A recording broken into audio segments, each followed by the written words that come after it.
We have Mr. Michael McCarthy, please. Thank you. Thank you, Madam Chairperson, Commissioner and fellow parliamentarians. I am delighted to be here with colleagues from the Irish Parliament to put forward Ireland's position in response to the review of the common fisheries policy.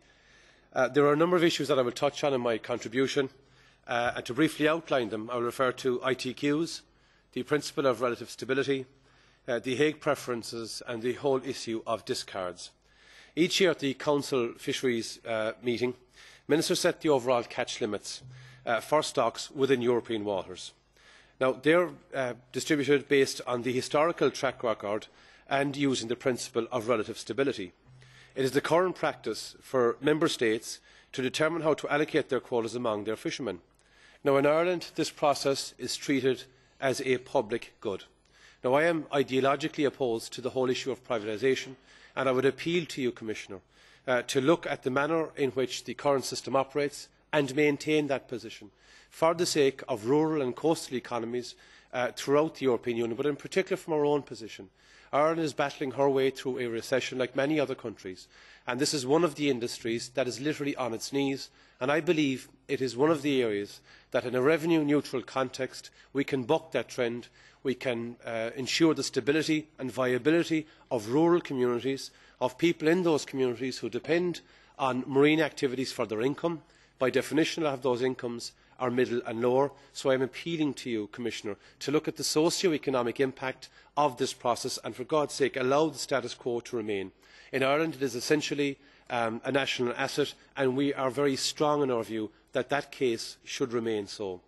The proposals coming forward from other Member States will be detrimental to that issue, and it is our position, it is clear and it is steadfast in our view that there should be no enforced privatisation of quotas, and they should be retained at a national level and distributed as a public good. I hope you can understand the emphasis that we place on the socio-economic impact of that, Commissioner. The whole issue of relative stability, we believe, is a fair system.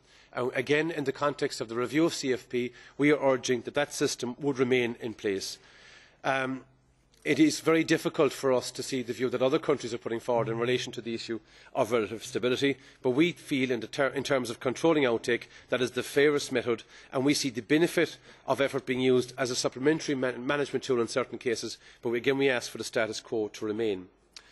The whole issue, Chairman, of the 1976 Hague Agreement, if invoked, would provide Ireland and indeed the UK with additional quota for key fish stocks. Now, that agreement was put in place to recognise Ireland's underdeveloped fishing industry at the time of our entry into the European Economic Council, and equally the development needs of peripheral coastal regions whose populations are heavily dependent on fishing activity. It also takes into account the heavy burden that was placed in Ireland arising from the rich fishing grounds in our 200-mile fishery zone. The Hague preferences are of paramount importance to our country. It is our very strong view that the system reflects a very formal political agreement between all Member States, and we are asking not only for the status quo to remain, Commissioner, but we are asking for the Hague preferences to be enshrined in the new common fisheries policy. That is Ireland's position, and I hope you can see the reality of that. Just in relation to discarding, we agree that discards is obviously a very controversial issue, and we strongly support a discard ban for stocks in a much depleted state. We strongly support changes to fishing gears and practices to substantially reduce unwanted catches and seek a partnership between industry, scientists and gear specialists to identify necessary changes on a fishery-by-fishery basis. In conclusion, Commissioner, I am appealing to you to look at the socio-economic impact of our submission. I thank you.